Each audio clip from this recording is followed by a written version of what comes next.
Howdy, and welcome to Early Reflections, the podcast where young folks talk about making it in the sonic arts.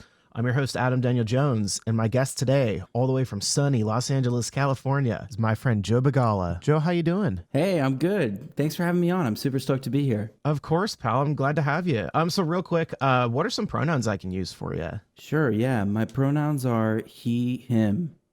Perfect. Sounds good. Alrighty. So Joe goes by a few different monikers when creating and writing music. Goes by Galla, which is Galla.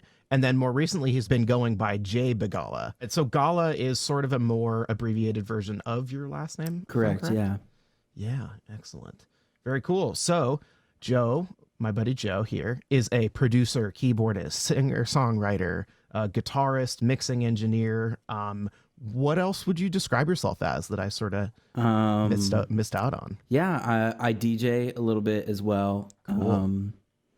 Yeah, I'm just a musician who says yes to everything. So That's perfect. That's the best thing that we can be, like, at this age and in this industry right now. absolutely. Yeah. So real quick, but before we sort of dive into it, talk to me about the role of tomato sauce in your art and in your art. Like those pomodoros, those San Marzanos. Really gush about them for me real quick. Oh man, dude. Like if some people have like different hobbies. Some people like to ride bikes, go on hikes, skateboard, play board games. I like to just make tomato sauce and study tomatoes. I have a tomato review Instagram where I review different brands of tomatoes. And yeah, it's fun. We've had some big tomato companies just started following me. And yeah, I saw that. I have like a modest 50-person following, but yeah, just massive tomato companies that I've reviewed. Yeah, dude, the big muscle, the tomato muscle is following you now. It's starting to eclipse the music I'm making. So, oh my God. yeah, we'll see how long this goes. I might not be a musician in a year or two because this tomato shit is really taking off. Can I cuss on here? Okay. Yeah, we're all good. We're all good. Okay, cool. Sorry. That's awesome. Hell yeah. Cool. So let's hop in. So talk to me a little bit about sort of your musical upbringing, and how much music was a part of your childhood, and then sort of through your adolescence, to your adulthood. What was kind of a driving force for you to consider music as a career path? I'm really happy you asked that because I have this. I feel like I'm a very unique case in that I've always known, from the second that I hopped on this earth, I knew that I wanted to be a musician. I started with guitar, and even before learning and actually owning a guitar, I was 9 or 10 years old, and I would just go on the desktop computer and I would just look up guitar, Google Images guitar. Yeah. And I would just spend hours just looking at them. Man, I would listen to so much rock music, Nirvana. I wanted to be Kurt Cobain. I think every guitarist at some point has wanted to be Kurt Cobain. Yeah. And I really loved Jack White, and I always grew up listening to the White Stripes. My parents, shout out to my parents. They're the best. Yeah. They have this kind of eclectic kind of taste. My mother was more into 80s synth pop, 80s alternative, and my dad was always just into REM, Radiohead, all of these sort of punk-ish acts. Yeah, the college radio. Yeah, the college stuff. radio. And so just growing up around all of that really kind of led me to the guitar, and from there I kept playing obsessively. Every time I would watch TV, I would have the guitar and I would just be doing something, whatever it was. But even when I was just looking at those Google Images, I knew there was this active thought in my head that this was going to be my career. And I knew this was going to be how I made a living. And, Yeah. in that sense, every day is really a dream come true for me. That's how I see it. Yeah, absolutely. I love that. That's such an interesting thing. Like I've had a lot of the same kind of experiences, like just looking at imagery of like musicians, like whether it's, I actually started out on guitar, but made a switch to drums and sort of made my like instrumental progress more so on drums. But yeah, I totally agree. Like there's something about just looking at the imagery of like a rock band on an elevated stage, Absolutely. like the spotlight shining down. It's such like a deity type thing, like royalty. It's like looking at like for example, just looking at the imagery of like Queen's like 1985 Live Aid set, like how high they are. God. Up on the stage. Roger Taylor's got the huge drum kit with like tons of toms and massive stacks of amps. There's something about that is just so like flooring, and that's not even including the like crowd size. It's just God, yeah. looking up at the stage is what I just saw that for the first time months ago. Yeah, and I goosebumps. And like, oh, absolutely. I'm not even like the biggest Queen fan or anything. I love Queen, don't get me wrong, but like, yeah, goosebumps, like just head to toe. And for real. I feel like when you're on stage anywhere, you are immediately the coolest person in the room. Yeah, just anywhere. Like it doesn't matter. Definitely. So yeah, I've always been addicted to that, I think. And yeah, you're totally right about this like imagery, just like the image of it, the fact that all eyes are on you. It's this weird addicting kind of thing. I can't really describe it, but yeah, totally. Absolutely. And we'll talk a little bit later. Another thing that we sort of initially bonded over was a certain kind of set of artists and musicians who really incorporate that in like really specific like visual imagery that like ties itself so well to the space of the music. I'll get into that in a little bit. But yeah, so for the listeners, would you mind sort of telling us about the impetus of our meeting and like sort of how we crossed paths? Yeah. So I think I added you on Facebook. Kind of, I knew I had gotten into Berkeley, and you know, when you get in, you start immediately adding all the incoming people. But like I saw you and you had this like dope profile picture of you like drumming on a CNC kit, which is like my favorite drum kit ever. Yeah, we got it in the back here. You got to shout out the CNC guys. Beautiful. But yeah, so I was like, okay, he's playing a CNC kit. All my favorite artists play CNC. I love the sound of a CNC. And I was like, this guy's special. Like, I want to hang out with him.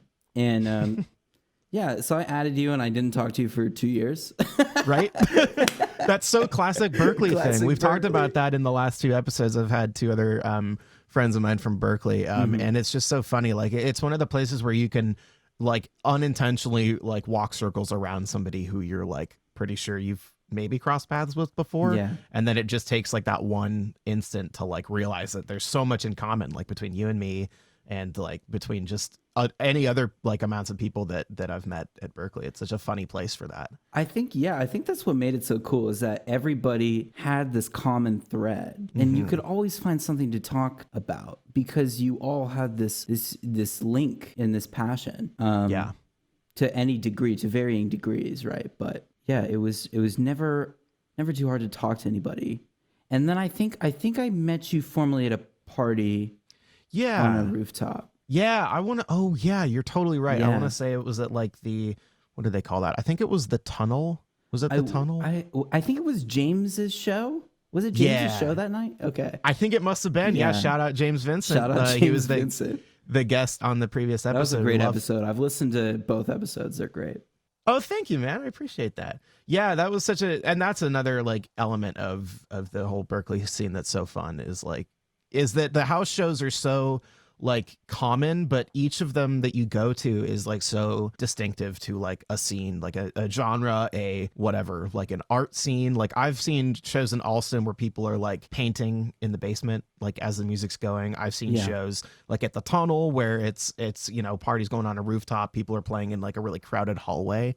So it just is like a really rich like cultural environment, Yeah, I can't say that I enjoyed it all the time. Oh, that's totally fair. But like I definitely have some memorable nights at these house shows. Definitely. I feel like the most legendary was like the ER. Oh Did you ever yeah, go to the I ER? did go to the ER.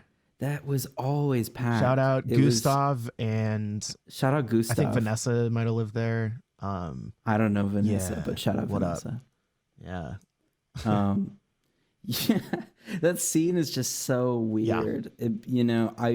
I feel like Boston was really great with those like underground shows, and they had the top of the top shows, right? Like the TD Gardens and but like the mid-tier venues, like where like a local band could like go and play, that was always really tough.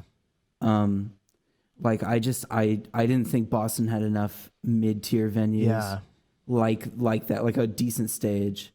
I played some right before the pandemic hit. I played a few gigs with this girl Nia Jane, and she's just a beast. She's out here too. Nice.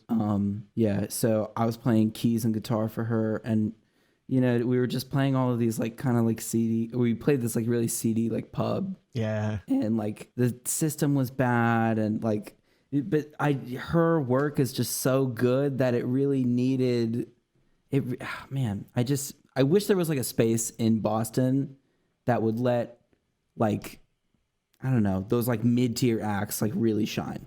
That's what that city's missing. yeah. For me. I 100% agree. Like coming from Portland, I was born in Portland. There's like so many of those sort of mid-tier cool places. Like when I was like coming up in the scene, sort of around like mid 2010s or whatever, there was so many cool like smaller venues where you could just hop on stage or whatever, kind of at a moment's notice. And and it's kind of, I feel like it's also a thing with like getting older in a way, like our age group sort of. It's that weird transitional period between like playing in an all ages crowd and playing for like a 21 plus crowd, Absolutely. Yeah, it's definitely like it can be hard to find your like place with both those scenes, but I wish Boston was a bit more accessible for that. Not to discount any of our musical experiences there, because it was definitely like super educational. But yeah, even in my failures, I learned I learned way more through my failures than through my successes. Absolutely.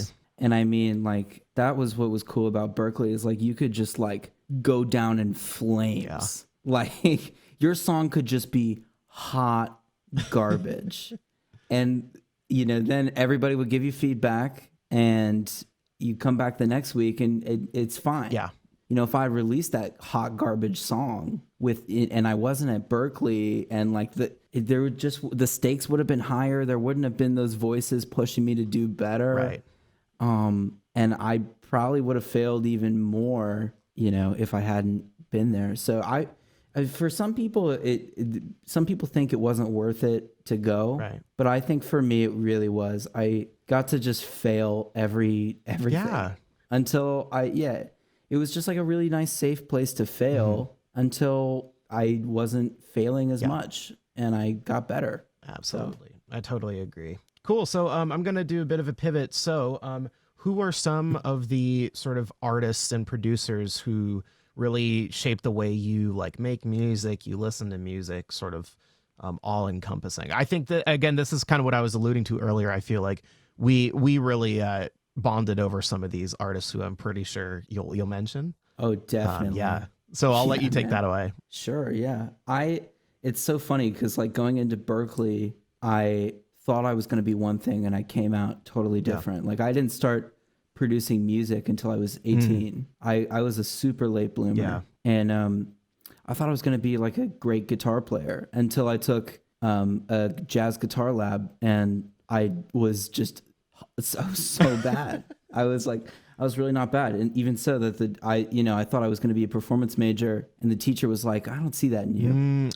And yeah. And so I studied abroad. I fell out of love with the guitar a little bit. And I went to all these clubs and just electronic music. Like I was like, that's it. Like I had always seen like Sufjan Stevens use Ableton, and I always loved those electronic albums. I mean, Sufjan's influence on me will always be felt. And so like I started making electronic music really in Spain, and you know I had some cracked version of Ableton, and yeah, I was like making like really bad like washed out kind of ripoffs, but like I love Washed Out. I shout out Washed Out. He's one of my favorites. Ernest Green, I think his name is in real life. Yeah, Ernest Green. Yeah, and like Toro y Moi. Toro y Moi is my favorite artist. Yeah, undoubtedly. I think nobody is better at creating a whole world. Like, you know, Toro y Moi is the shirts, the fine art, the visual art, like it's all of, he's built this just incredible world. Absolutely. And I think the artists that I really love have these worlds. Like Childish Gambino is another one. Childish Gambino is one of the best artists of our generation. Absolutely. I think he's got his FX show Atlanta, and he's got the This Is America video, and he's got that movie that he filmed in Cuba, Guava Island, and like it's all, he's got this world, and yeah, I just love it. But you know, another like favorite, you know, OPN. We got to talk about OPN. We got to talk about OPN. Yeah, he's just like, he does not care. Yeah. And I think that's so beautiful. Absolutely. I think that's a really healthy kind of attitude to have about it. Like to just, you know, not to be so precious and to maybe go a little crazy.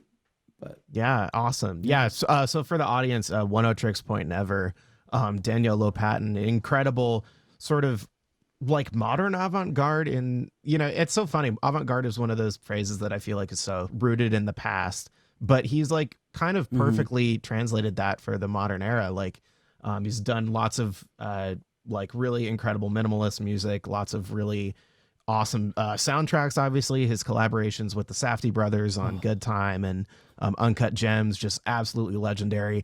Totally snubbed for the awards, in my opinion. Oh, 100%. I feel like you would agree. Yeah. I listen to that score like every week, and I don't really like film scores. Yeah, I listened to both of those. Like I would like especially after Good Time came out, I would just put on my headphones and take walks around Boston, just like listening, being, you know, getting a little unnecessarily stressed. But you know, it's just such like music that again is like so representative of like a whole world, and especially in the Safdie brothers case where they you know, have a visual language to supplement. He was supplementing a visual language with his music. Absolutely. I mean, everybody's got their team. Like, you know, Gambino's got Hiro Murai directing all of his stuff, and Toro y Moi's got Harry Israelson, who's like this just like beast creative director. Shout out Harry. I know you're not listening, but maybe one day we'll exactly. Shout out everyone. Yeah, shout out everybody. But yeah, I think that was, to kind of pivot back to Berkeley and Boston. Boston was so cool because we had the future of everything in that city, right? We had the future, you know, politicians. We had the future pop stars, future Oscar-winning directors, future, you know, Pulitzer Prize-winning journalists. We had the future of the world. Future like medicine city. Too. Like Boston is such an incredible place. Both of my parents are in medicine, and Boston is such an incredible place for like just scientific development in whatever like facet you can think of. You know, it's just an incredible place for progress, you know? Yeah, I loved that because it means like I could go and find my Safdie brothers or my Hiro Murai and create my team and my friendships there. And yeah, and now I just, you know, it's all connected. Like everything is connected, and yeah, absolutely. I don't know where I was going. No, that's awesome. I totally feel you. So sort of moving on. So I first came across like your music and you as a person sort of by mutual friends of ours. I think Al Reardon was one of like our mutual connections. James Vincent, obviously. So I love James. Yeah, sort of. So to talk about your process a little bit more. So do you feel like you try to distinguish like the processes of songwriting and production from music that you make from like a process of a co-writer or collaboration? Or do you try to have like there be some consensus on both of those like writing spheres, if you may. Yeah, it's interesting. I think writing alone it's great because I don't ever second guess myself. I don't, I can make decisions quickly without deliberating. And co-writing is different. It's, I I am always just like, when I'm co-writing, I'm like throwing out so many bad ideas. I'm like, let's do this. Let's try this. Yeah. And, I think not having an ego in a co-write is just absolutely key. Absolutely. Right? Like you can't, even if it's your best idea, you can't be sad when it doesn't work because it probably wasn't right for the song. Yeah. And it wasn't right for the moment. And yeah. And so like, I wouldn't say that I have like distinct methods in each mode. Right. Like I don't go into a co-write with a plan. Like, okay, I'm going to psychologically maneuver my co-writer into writing this song. But I love just going into a room. And I like to engineer. I think my strengths as a writer are when I engineer the session. Awesome. And when I am creating the melody and the harmony or doing the bulk of that to some degree. Yeah. Lyrics are so hard. Oh, me. Absolutely.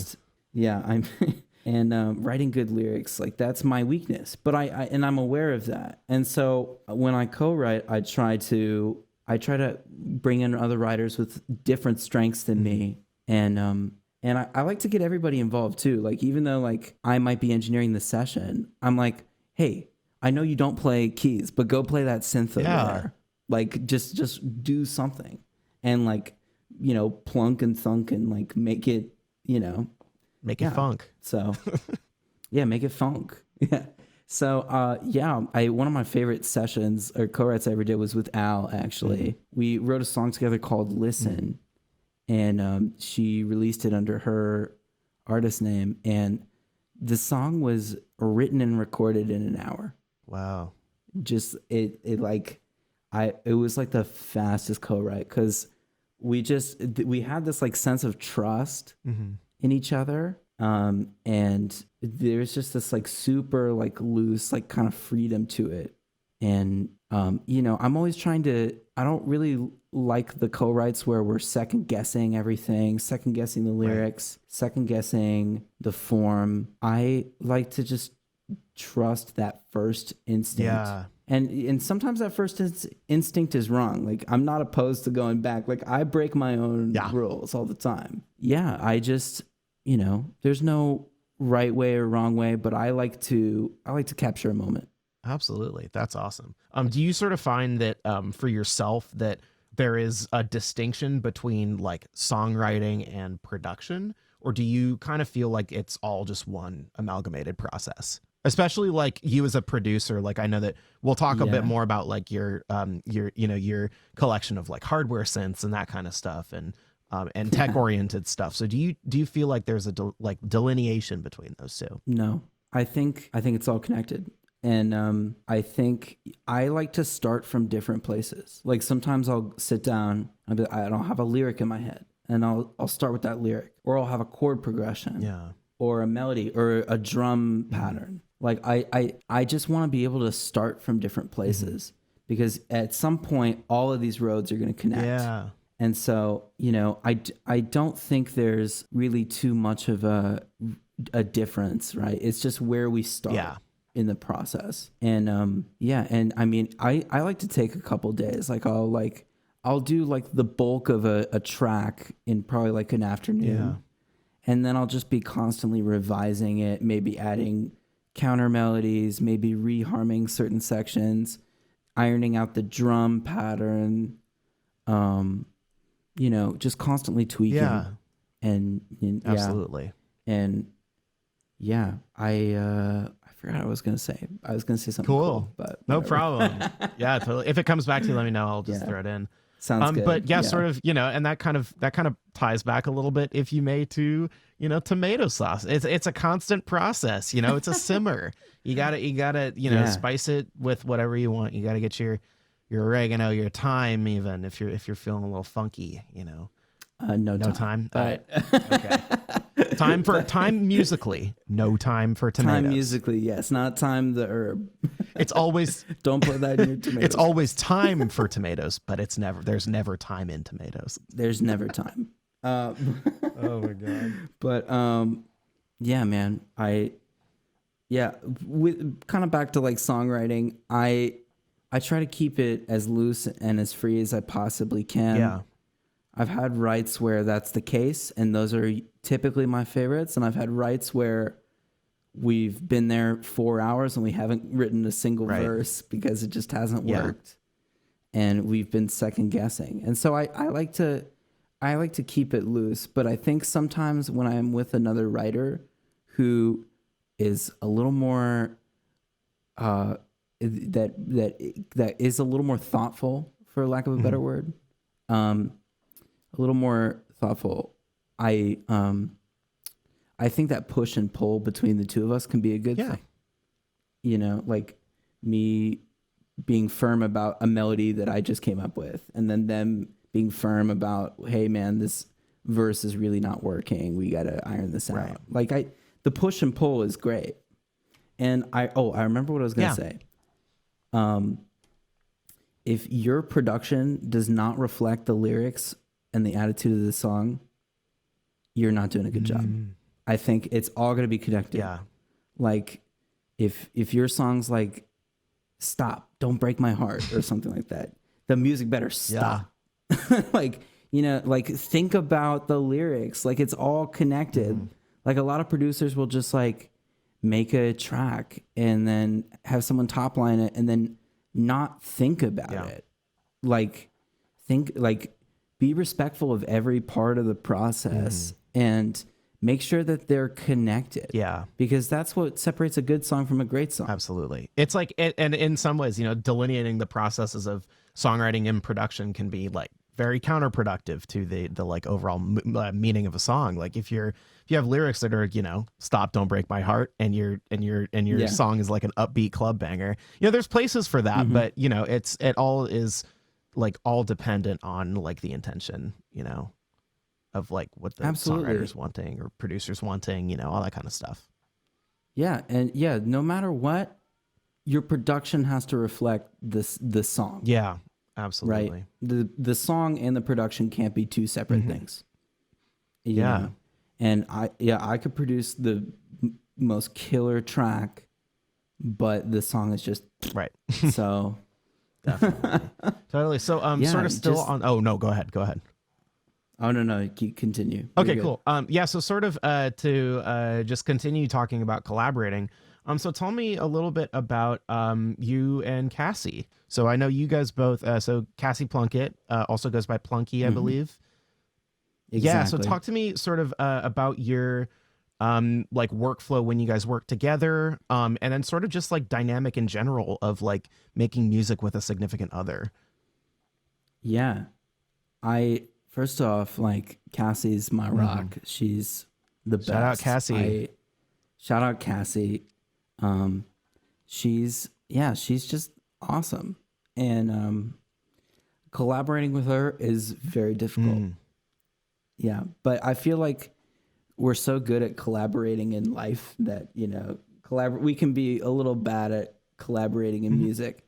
But it's like when we're both producing together, that rarely happens. I find that like there's a lot of like push and pull there.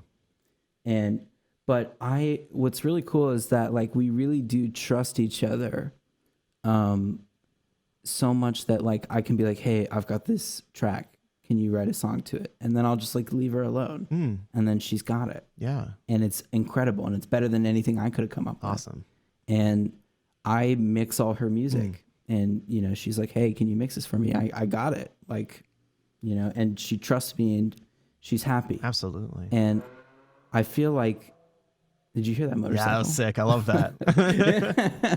LA, baby. Bud. My fucking cat has been meowing at the door the last like 10 minutes of this recording, but it's going to be fine. I'll throw an expander on it or whatever. It'll be fine.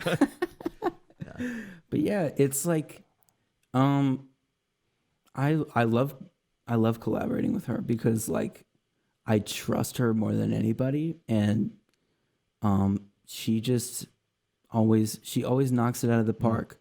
But I think it's definitely like when it comes to music, it's better if we like leave each other alone. Cool. Yeah, and it took a while to figure that out, but yeah, I think it's great. I mean, we came out with a song last month called Future's Dead, and that started with me sending her something, and then even though like we live together, like I sent it to her via email, and like she came back to me with vocals, and it was great.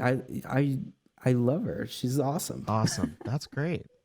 Yeah, it's so cool. It's such an interesting thing, like talking about like the push and pull. Like I feel like that's always going to be an element of songwriting, of like even the technical stuff of mixing and mastering, that there's always going to be a push and pull between people. But ultimately, like it's the amount of trust that you put into the people that you get to work on your stuff. It's that is kind of always gonna shine through, and ultimately help the like vision of the song be better realized. Yeah, I definitely feel that, and I feel like the songs that I've worked on that I like the least are because I didn't trust somebody in the process. Like I've made it kind of a goal to only work with people I super trust, even if we clash. But if I trust them, it's just infinitely easier. So I mean, trust is everything. Yeah, absolutely. That's awesome. So we're going to take a short break, but coming up, we're going to talk about and sort of analyze two of your songs more specifically. But first, I'm going to throw to Meditation Minute. Woo, woo.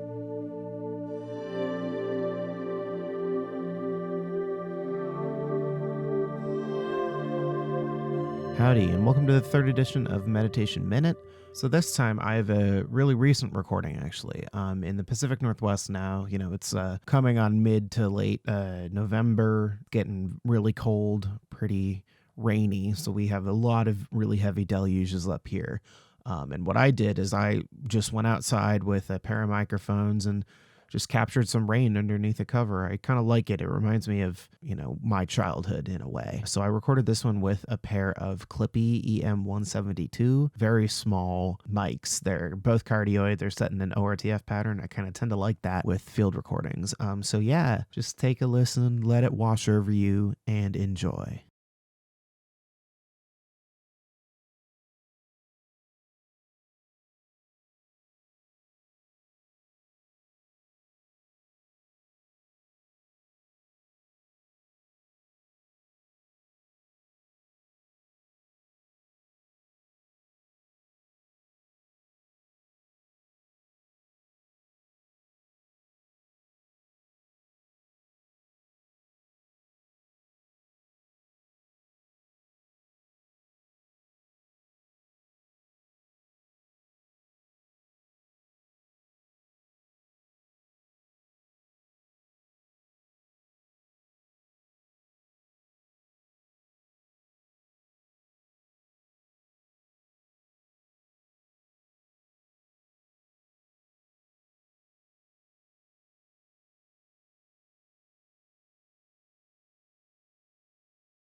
All right, and we're back. Before we get into that, so sort of with both the songs we're talking about today, for me at least, just the word modern comes to mind. And I find that like both are like very like varied, like lush, very like succinct examples of sort of the current state of like pop music. So I super congratulate you on that. Thank you so much, man. That means so much. Yeah, because everything is it's just such good like representation of like where I hope music keeps going, and where like I would love to see you fit into that. So again, congrats on that. Thanks, man. Yeah. Thank you. So let's start with the Galla song. We'll talk about Pools. My favorite. Yeah, it's such a banger. I remember seeing you probably about a year ago, maybe less than a year ago, performing that in a basement in Alston, and I super enjoyed it. It was awesome. Oh, that show made me angry, but I'm glad somebody enjoyed it. Yeah, no, I feel you. I feel you. Yep, it's that house show thing. You know, people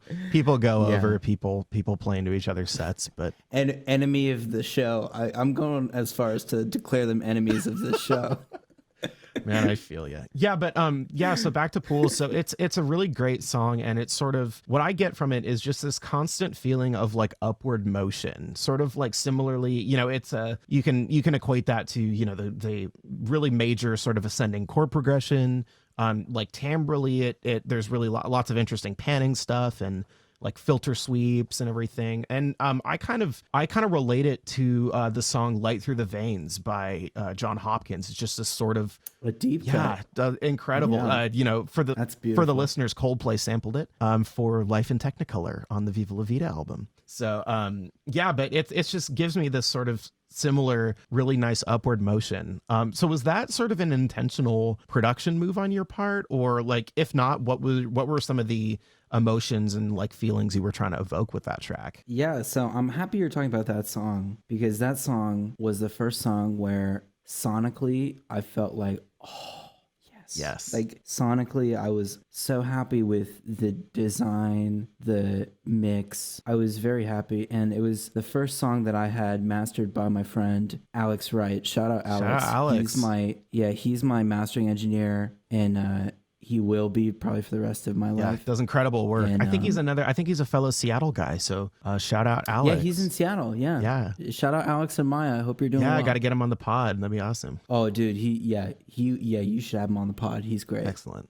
But so like I was so stoked with how everything sounded. And so kind of going back to when I was writing it, I had that kind of cool progression. And I kind of wanted to just like, one thing I do with my production is I add so many counter melodies. Yeah. I'll just have like counter melodies on top of counter melodies. I think one of the defining features of my productions are just like so many melodies, and they're all like interweaving. And I was inspired to make it because I was really into David Hockney's paintings. I still am. He's like my favorite. And so I wanted to just like, I loved this like kind of like pastel, like kind of angular, these like pools. And like, I don't know if you've seen the photo or not, the painting of the one that like set the record for most expensive painting ever sold from a living artist. Yeah, I think I saw that. Yeah. That painting really like inspired it because I just think that painting is so beautiful. But yeah, so like I was like trying to encapsulate a Hockney painting in a song, which is like difficult. Yeah, definitely. It's one of the few times that my work has been inspired by someone else's visuals. But yeah, so like I wanted it to feel like you literally were jumping in to like life. Like the only lyrics in the song are diving in the pool. Yeah. And like my friends like totally like troll me because it's like all he's saying is diving in the pool, but it's like, hey man, that's what we all got to do, right? Like we all got to just like jump into whatever the hell we're doing. Exactly. And it's like such a stupid statement like at surface level, but like when you dive deeper into it, it's just like, whoa man, like I'm really diving in the pool. Yeah, like, absolutely. I'm really in it. Like the only way to do something to the fullest capacity is to just dive into it. And so like it was like, it's really a song I wrote for myself too, like to just put all of myself into everything that I do. And so I wanted it to be like slow-mo, like you, like the intro is like you kind of like you're jumping off the board, and then that first like little baby drop, you've made contact with the water, and all of these bubbles are like, they're shooting up around you, and it's really cool. There's no bass in that song until the very end. The last like I did that intentionally because I had these really like I wanted it to like really, really hit, and I wanted you to feel like something was missing the whole time until you shot out of the water. Yeah. And then that's when the bass comes in, and it just feels like a brick wall of water. Absolutely. Yeah, man, that's perfect. Yeah, it's that emotion is like the most perfectly like encapsulated in this song. Viewers, go check it out. I'll have links in the description. It's Thank you it's so it's much. great. It's perfect. So moving on. So I'll talk about the Jay Begalla song now. I'm going to talk about Hints a little bit. So this one is more lyrically involved than Pools. So we had sort of touched on so lyrics are one of the things that like is more difficult for you. So where do they sort Yeah. of fit in? Is it sort of like the inspiration just comes randomly, or do you try to like sit down and like think about lyrics? It's so random. Yeah. It's so random. Every time I try and think about something, I just overthink it. Yeah. And so like, but I'll like have these like little snippets that just pop into my head, and I'll just write them down in my phone. I have like just so many notes of like random kind of ideas. And then Yeah. like that, to me, that's another place to start a song, right? Like I'll have a lyric like diving in the pool, and then like yeah, I'll just develop a song around that. So I had this lyric in for Hints. I had this lyric for probably like 2 years, and there's actually another song that has it in it that I hadn't released. But I brought it to a class, and everyone, it was like a second verse kind of lyric. Yeah. Like it wasn't even like the hook. The lyrics were so you got a new boy, but he tastes like Lacroix because he only like hints of the things you enjoy. And Absolutely. yeah, and it was like a second verse kind of lyric, and everyone was like, "That's the lyric there, dude." And so the song that I brought in it wasn't that good, but I snatched that lyric out of that and I put it into this one, and to me the lyric was it was deep enough to just say it twice and then call it quits Yeah. on the lyrics. Because like, it really does tell a story, right? Like, I saw you got a new boy. I bet he tastes like Lacroix because you only like hints of the things you enjoy. Like, that's a story right there. Bars. You don't need to do too much, right? Like, yeah. And Totally. so I just let the music, I made the song intentionally short because if it was too long, it wouldn't be a hint of anything. Right? Right? Oh my God, like, that's again, that's a perfect. production choice, right? Like, Absolutely. I hadn't even thought about that. yeah, man, it's a 2-minute song. I'm in them and I'm out. And it's so funny when you're like a young artist, like you're writing these like 4 to like 6-minute songs. Yeah. And you think you're like Sufjan Stevens and like, and in school, like the main piece of feedback was that it was like too long. My songs were too long. And so it's so funny to be like kind of on the other side of that now, because I put Hints out and people are like, it's not long enough. like everyone's like, it's not long enough. Blogs are like, it's too short.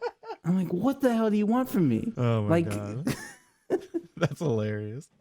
But yeah, man, I really credit Cassie for kind of helping me be comfortable with releasing that, because I wrote that during the pandemic. And when the pandemic hit, all of my I was in 3 bands. All my shows got canceled. Yeah. All the bands broke up. Yeah. And I had to just leave the city. I had to go back to Florida. Yeah. And it immediately, like, there was this emotional regression, and all of my studio was in my apartment in Boston, and so all of my equipment was gone. Yeah. It was and I got it back eventually, but like a lot of these songs I wrote just my laptop and whatever instruments I had at home, and I mixed the song in headphones, and I mixed Hints in headphones, and I don't think I don't think it sounds very good. But it was Cassie who helped me see that as a strength to the song rather than a weakness. And it was the same deal with Future's Dead too. The song is about our futures just dying right in front of us. Future's Dead. And so with those 2 songs, like, Cassie really helped me. I was like really scared because I had these songs, but when you're young, you want to be precise about what you release and how it sounds. But I didn't have the luxury of being as precise as I wanted to be with those songs. Yeah. But I think they're better for it. I think it's a true testament that I was able to do this during a pandemic, and people like it. It's better than it's doing better than anything I've ever released. But both of those songs is Joe Begalla. Yeah. And it feels great. It feels like I'm off to a good start. Yeah, So. absolutely. That's awesome. Yeah, and it's perfectly representative of like so much of what people our age are feeling right now, you know? And I super credit you for that. It's awesome. Much, and man. you're like your willingness to put them out there even though, you know, you feel like there could be more work. Like that itself like is such a like brave artistic choice. So I super commend you for that. Thank you. I mean, you have to thank Cassie when you see her, because she was the one who really convinced me that I should. Totally. So. Yeah. Alrighty. So we're gonna transition into some nerd land. You ready? Great. I can't wait. All right. Yeah. So talk to me about hardware versus software in your writing. So tell me sort of a little bit about your like hardware setup and like sort of what ideas come to you, whether it's, you know, even translating like hardware stuff to a digital workflow or whatever. Like talk to me a little bit about that, like how you sort of where you'll sit down, where, you know, ideas will come. Like tell me just a little bit about that, and feel free to get as technical as you want. Yeah. So I produce music in Ableton. I find that it just makes audio so malleable, and you can do anything you want with it. And I would say 98% of the synth sounds I use are analog. Yeah. I have a Prophet Rev 2, a Dave Smith Prophet Rev 2, which is my workhorse. That's my number one. It just sounds like a beast. It sounds so good. And my girlfriend and I, we've accumulated this wonderful collection of Moogs. Cassie has a Moog grandmother, and she recently got a Moog Mother 32. And so we've been having fun putting those two together. They really complement each other quite well. Yeah. And I have a Moog Siren. So it's like a super fat little baby kind of synth. Yeah. But a lot of those sounds in pools were the Moog Siren, actually. Awesome.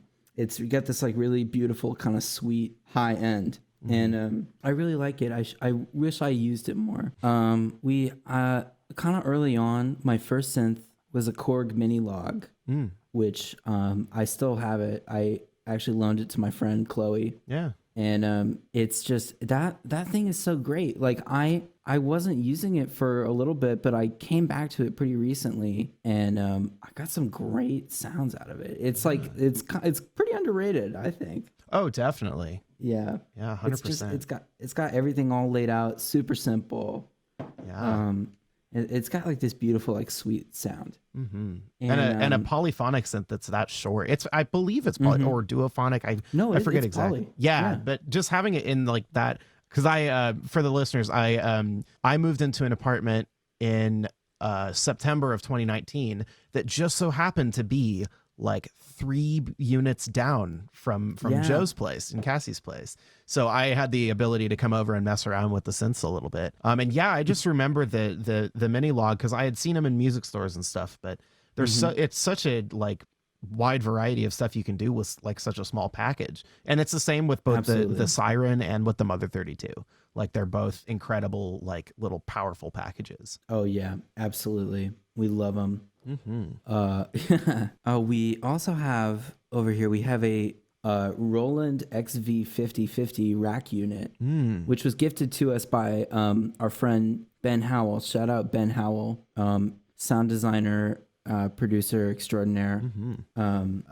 He bought 2 synths off of a dude at a garage sale, and he didn't want this one, so he gave it to us. Nice. And he said he nicknamed it the Cheese Machine because it's got every cheesy sound that you want. Yes. And so, like, if I want that like cheesy like dur like, you know, in like all those 90s songs, like, Yeah. like I don't know. Yeah, totally. Yeah, but like it's got so many cheesy sounds, and if I feel like cheesy sounds are kind of in right now too. Yeah. Like kind of like wonky, kind of digital. I feel like they're in. 100%. It's been like kind of a cool thing to have. Totally. And we can't confirm this, but we believe the unit that we have was actually owned by Pat Metheny at one point. Wow. Yeah, that's what the guy at the garage sale said to Ben. And so we have no papers, we have no way to certify, but Right. it's possible. Yeah. So it's also a cool little cheesy piece of history. Totally. I love the intersection of music and food we're having this episode. It's great. We've talked about tomatoes. We've talked about Tomatoes and LaCroix. cheese, baby. We've talked about cheese. It's incredible. That's awesome. Yeah, you really know what my priorities are. Absolutely. So, Ableton wise, what are sort of desert island plugins that you use? They can be third party. They can be native to Ableton. What nerd out with me? What are your go-tos? My go-tos, I love anything Sound Toys has. Like I can't live without those plugins. Me neither. The Echo Boy Junior, I don't use the Big Boy that much. I use the Junior because the Junior's, it's easier on your CPU and it's got pretty much all that you want there. Yeah. So I'll just like I've been throwing it on everything. Yeah. Like I'm not kidding. Like, and it just sounds so much better. Even if you don't have the echo in and you have the saturation up, or you like drop the echo time down to almost nothing, so there's no echo, but you're getting that like super tapey kind of saturation that it has built in. That like flange. It just sounds so good. And I really love like this like warm kind of saturated kind of sound. But I don't have money for tape, dude. Like I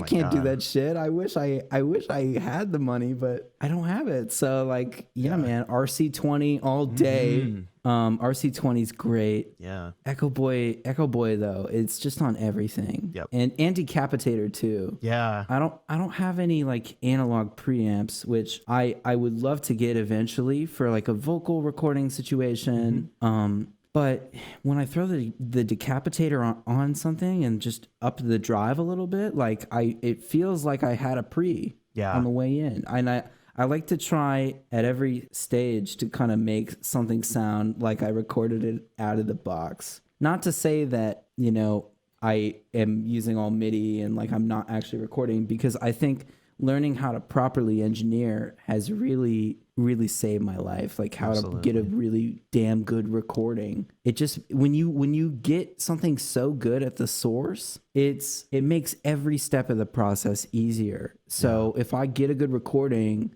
I know that, I'll know how to mix it and it'll just like sound better, and my mastering engineer won't hate me. And like, it's great. Just learning how to record. Like if you're a young producer, like mic shit, just do it, and like try everything. Like drive your pre's hard. Like, it's awesome. Oh, and I've got every synth in here running into this Allen and Heath mixer that I just use to kind of consolidate it all, so that way I'm not like, switching out cables into my Apollo. Yeah.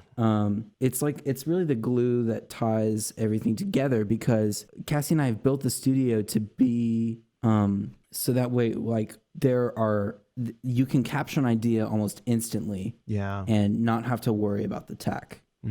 So, yeah, we leave everything plugged in. I've got a mic, like just a little small diaphragm condenser on a guitar amp.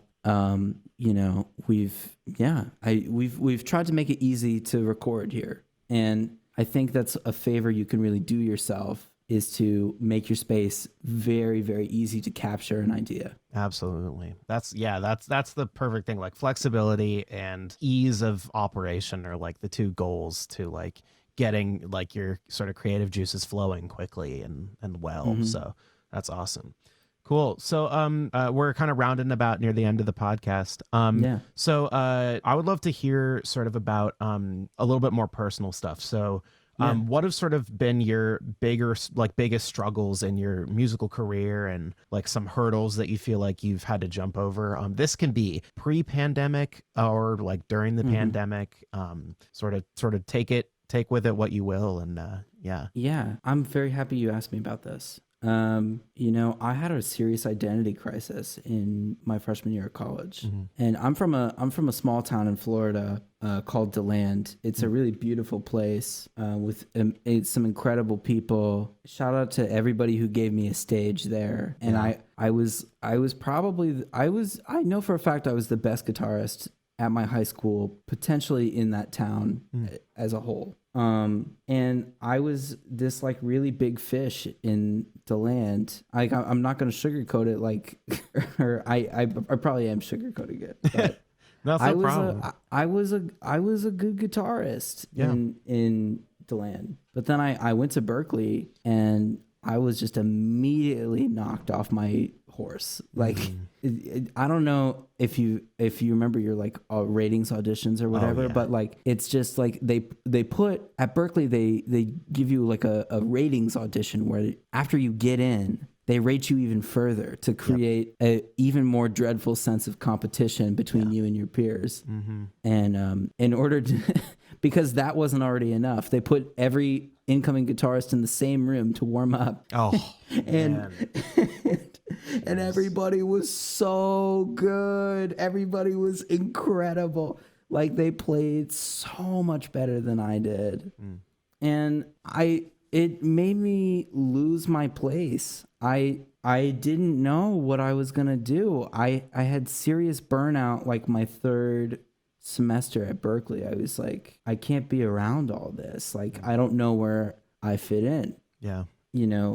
I went to Europe and I fell in love with electronic music and recording, being in the studio. The cool thing about Berkeley Valencia was that they were giving away studio time. Like anybody could book those studios, and like no matter what major. Yeah. And I loved it. I loved being in the studio, and I loved managing all of this energy, because that's what it is. Like producing music is just another word for energy management. Like sound is like the closest we can get to literally bending energy. Yeah. As you know, and I loved managing energy. That's when I figured it out. But I had a problem, right? I had just found out I loved recording. Yeah. But I was a songwriting major. I couldn't book a studio. I couldn't book the world-class studios that my tuition paid for. Yep. And I couldn't rent out a synth to record some synth parts. And I couldn't rent out a mic, and I couldn't have access to the things I needed access to. Yeah. It was really hard, and I had almost left my major, but then I met Erin Barra, who she left Berkeley now. She's now running the show over at Arizona State. Oh, awesome. And I think she's probably had the biggest impact on my professional life out of anybody ever. And she's been incredible. And she was a songwriting major. She was my teacher. She was a songwriting major and at Berkeley. And she was someone who felt the exact same way that I did. Yeah. And I just ended up taking all of her classes. I found my niche, right? Like I was a songwriter, but production was my voice, and production was my way of writing songs rather than just learning how to make great recordings. It was just like it felt like a battle. It felt like a battle on like an emotional front, like trying to find out my niche. Yeah. And like trying to battle the system. Like I was this like kind of black sheep there. Like I was someone they didn't really have like a place for, but Aaron's classes were that place for me. Yeah. But it took me a damn long time to find it. And but I just it's hard. I feel like another struggle is like your image, like your image is so tough, right? Like especially when you're still growing and developing. Yeah. Right? Like you see all of these Berkeley people who like know who they are. Like they're going to be the next pop star. They're going to be the next, top 40 producer. Like, I didn't know that. Like, I thought it was going to be some lame jazz guitarist. Like, I thought it was going to be some lame jazz guitarist. And then I was like, for like a hot minute, I was like, oh, I'm going to go write country songs in Nashville. Yeah. Now I'm like, oh, like, I would never do that. Oh, like, man. And like just seeing everybody who had it figured out, it was tough. It was tough on me. Like, yeah. And but then, someone said to me, they're like, hey man, everybody's on their own journey. Yeah. Like, and I've just kind of lived my life that way, like everybody's doing their thing. Yeah. They might be farther than you are at this one specific thing, but it'll happen if you keep trying. Yep. And if you keep figuring it out. And I'm so happy that I figured it out. Yeah. And I feel like what I can offer to a project is very unique. And I'm glad I figured it out and developed in the way I developed. Definitely. That's awesome, man. So last question for you. So what advice would you have for anybody looking to get into production, songwriting, getting into synths even, like playing an instrument? What would be your go-to advice for them? Oh man, there's so many places I could start, but remember that it's all connected, right? Like if you can do all of those things at a good level, then the song will be better. So just like learn, be a sponge, go on YouTube. Yeah. Like there weren't classes for me. Like I didn't take any production classes or synth classes or sound design classes. I took out a private loan and I bought a synth. And I took a chance on myself, and it paid off. And absolutely, learn how to do everything that you can and that you're interested in, and don't be afraid to take a risk. At some point in every musician's life, they have to take a crazy risk. Yeah, I just took mine. I moved out to LA. Yeah, totally. And during a fucking pandemic, I'm crazy. Like it's crazy. You have to be crazy, and you have to take a risk. Yeah. Like be comfortable under pressure, and don't be afraid to take a risk, because if you work hard, it will pay off. I mean, don't take a risk and then not work hard. Like you gotta work hard. You gotta bust your ass. Totally. Another thing I would say to like a young musician is something that Erin Barra said to me. She said to me, "You are entitled to absolutely nothing, but you are empowered to do everything. If you create your own opportunity, then it will happen, right? Like, what am I doing in LA? Like, I'm not hitting up like Childish Gambino and being like, hey man, here are my beats. You think maybe you can hop on it? Like, right? No, I'm not doing that, because I would rather grow something, right? Like if I had done that and Childish Gambino liked my beat, then Childish Gambino would have given me my career and not me. Right. What I'm doing now is I'm trying to create opportunities for everybody in my circle. I am constantly co-writing. I'm co-writing with my boy Diego. Shout out Diego. Elliot. Shout out Elliot. Shout out Rhodesy. Listen to Rhodesy's music. My previous coworker. Love him with all my heart. Yeah, Rhodesy's the best. Rhodesy. I'm working with Al more. I love working with Al. It's just the best. I'm working with Elise Legendre. Yeah. Another incredible good friend of mine. Yeah, shout out Elise. Yeah. And I think about like, with all these people, like there's not anything happening right now, right? Like recording is slow and their shows are just kaput. Like the live music industry is toast right now. But I'm just trying to create something for everybody here. Like I want us all to succeed. And so I'm making these things. I'm like, hey man, write over this, please. Like you would crush it. Or hey Al, write over this. You are just going to kill it. Like I want to be a catalyst for everybody and to create something for everybody in my circle. And if we grow, if one thing takes off, we all take off, right? Yeah. Like the cool thing about the music industry is you only have to be right once. You can be wrong as many times as you want, right? Like look at Aha. We only know Take on Me. They were right once, right? And they're set. Yeah. You only have to be right one time. Yep. So keep doing everything, and maybe you'll be right more than once. Maybe you'll be Rihanna, but like. Just keep trying, keep throwing shit at the wall, and take what's in your circle and just make the best of it, and do the best with what you have, make the best recordings with what you can, work with people at your level, and try and get everybody to the next level. Yeah, man. Excellent. Beautifully put. So I want to thank Joe Begalla for being the guest on this week's episode. Where can our audience find you? You want to give me some social media plugs real quick? Yeah, so I'm j.begalla on Instagram, j.begalla. And I'm on Facebook too, same deal. You can also find my tomato review account on @YoungMarzano on Instagram. Yes. Young, YUNG, Marzano, MARZANO. I love to shred tomato brands for fun in my free time. So if that sounds fun to you, Young Marzano always follows back. So yes, incredible. All right, this has been Early Reflections. I'm Adam Daniel Jones. Find us on Facebook at Early Reflections with Adam Daniel Jones. I'm on Instagram at Adam Daniel Jones, all lowercase. And remember, Early Reflections have an important role in determining the sound and character of a space. See you soon.